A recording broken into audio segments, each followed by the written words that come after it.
qual é o melhor investimento nesse cenário? Assim, tá tudo bem barato. Ações estão muito baratas. Ah, mas a bolsa subiu. Já vamos direto na veia do Mira. 3 fundos imobiliários de tijolo. De fundo de papel, eu comprei acho que 1.200.000 nos últimos 2 meses. Ainda dá tempo, né? Muita pergunta que as pessoas aqui querem saber.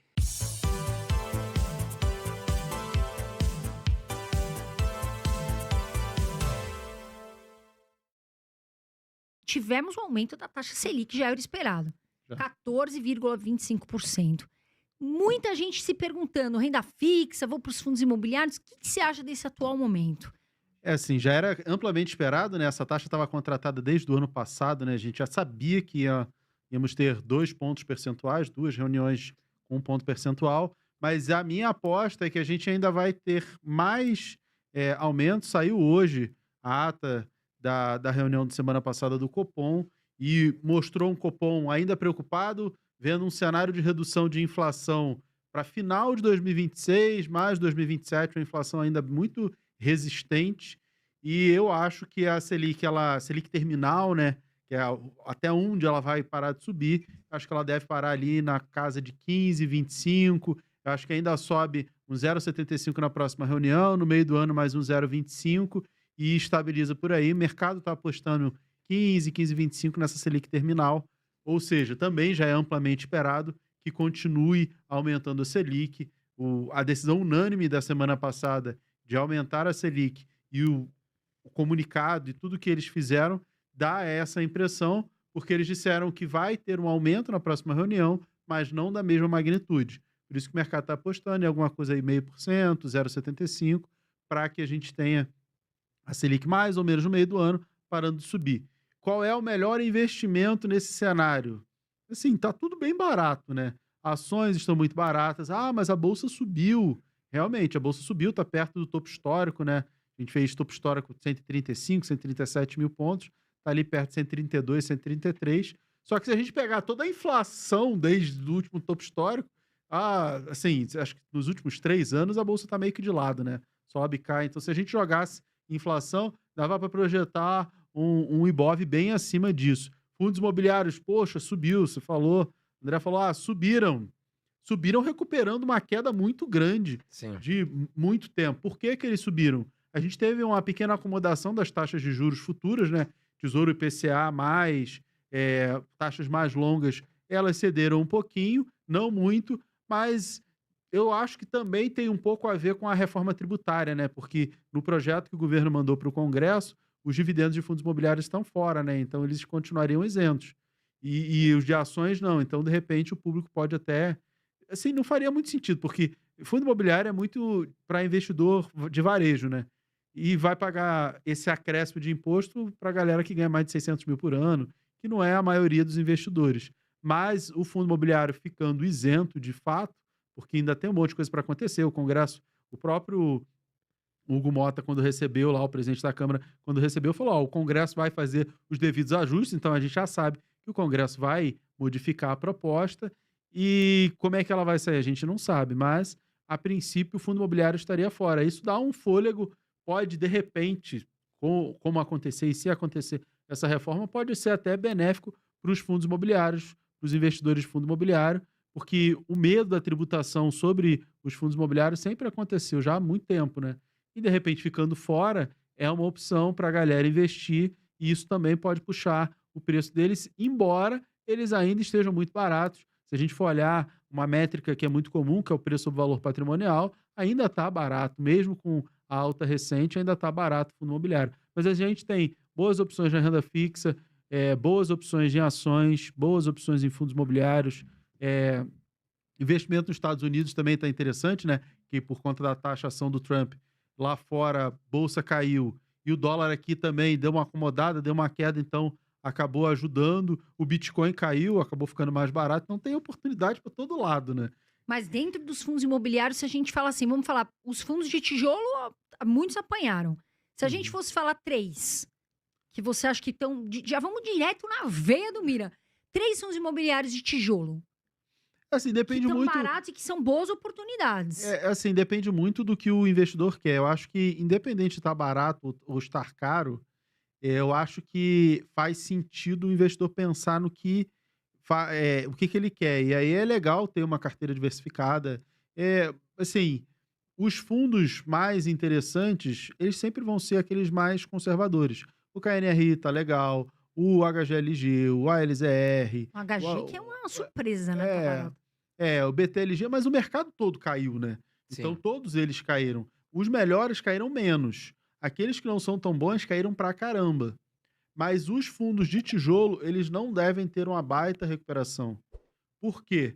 Porque desde o ano passado, a gente tem a expectativa do quê? Do aumento das taxas de juros. A gente pode fazer uma timeline, né? O governo aumentou os gastos, e aí a gente não tem assim, não dá para dizer, o mês tal. Mas no final do ano passado, o Haddad, quando ia anunciar o corte dos gastos, anunciou a redução, a isenção do imposto de renda, que era uma ideia, e aí o mercado jogou a toalha. Falou, putz, cara, era para falar de corte, tá falando disso, e aí o mercado financeiro jogou a toalha, o dólar subiu.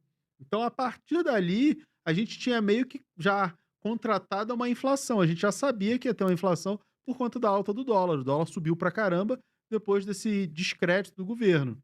E aí, isso tudo veio reverberar no começo desse ano. Quais os fundos que se dão bem quando a gente tem alta de juros? Ou alta da inflação e alta de juros que a Selic tinha que subir para segurar? Os fundos de papel. Então era natural que esses que estavam muito amassados, até porque a inflação tinha caído, eles fossem subir esse ano, que é o que está acontecendo. Eu comprei, sei lá, de fundo de papel, eu comprei acho que 1.200.000 nos últimos 2 meses. Janeiro, fevereiro, até o comecinho de março. Por quê? Porque estava muito barato e minha carteira estava muito voltada a tijolo.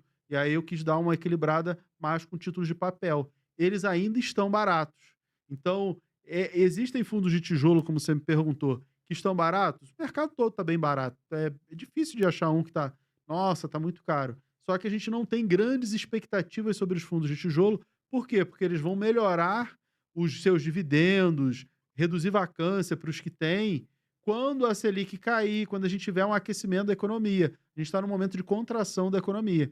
Então, os fundos de tijolo estão baratos, mas a gente não tem, assim, uma baita expectativa. Caramba, eles vão decolar. Não, não é essa a expectativa. Quem tem algum desejo de um retorno mais rápido em fundos imobiliários são os fundos de papel. Esses, sim, têm perspectiva por conta da inflação que está alta. O próprio Copom diz que está alta, que só deve cair no final do ano que vem. Selic subiu, vai continuar subindo e só deve cair no ano que vem, depois que a inflação der sinais de fato de que ela vai ceder. Antigamente era normal você ter um período de 6, 9 meses para que a Selic reverberasse nos preços e, de fato, pressionasse a inflação. Hoje em dia a gente não tem essa medida, a pandemia deu uma bagunçada. Então o Copom ele está meio que testando, né? Botando o pé na água para ver. Vamos subir. A inflação enfraqueceu?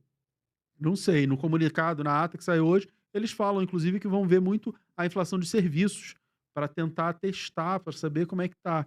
Então, a gente tem esse cenário de alta da inflação, da Selic, dos indicadores, e os fundos de papel eles vão andar bem esse ano. Muitos estão abaixo do valor patrimonial, e eu acho que, eu quero apostar em fundos de imobiliários que vão subir.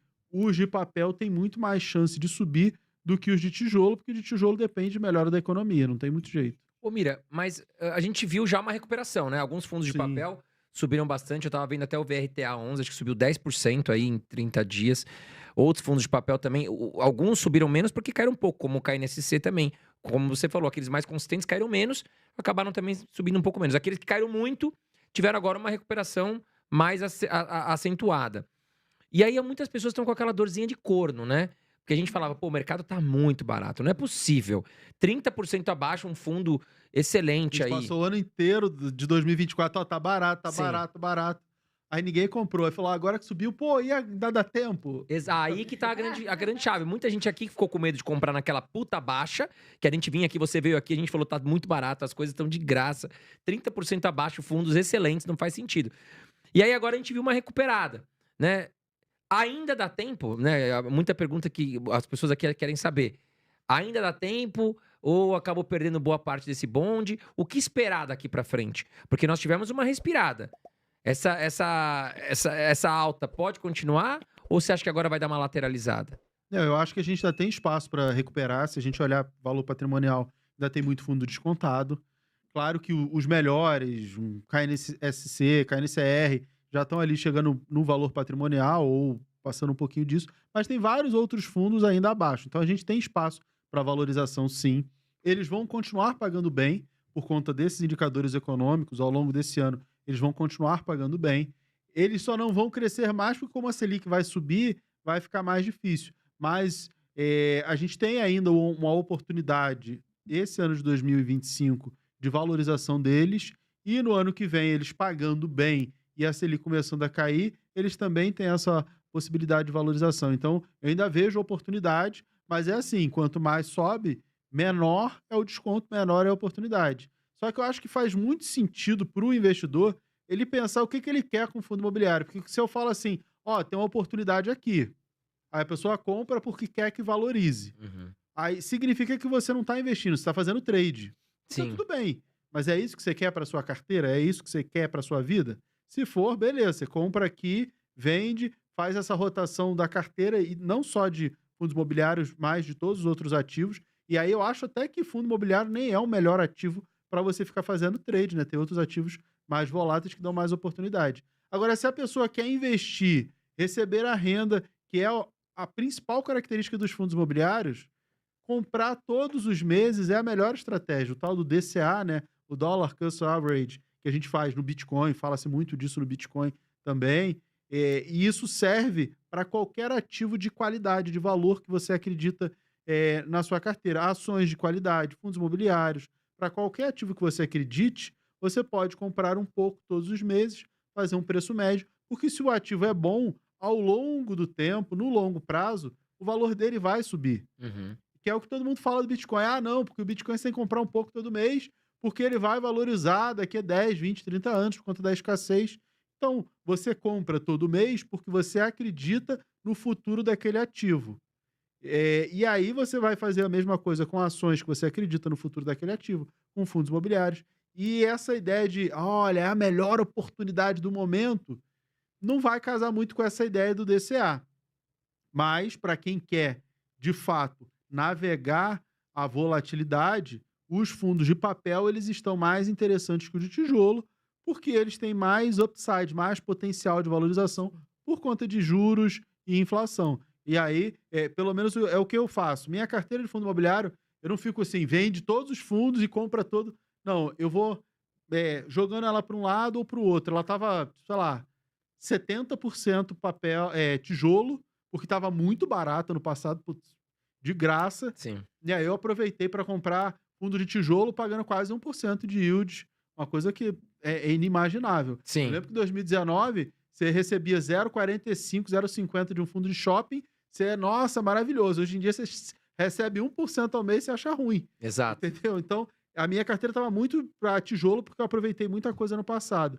Aí, do final do ano passado para cá, eu comecei a direcionar ela para papel.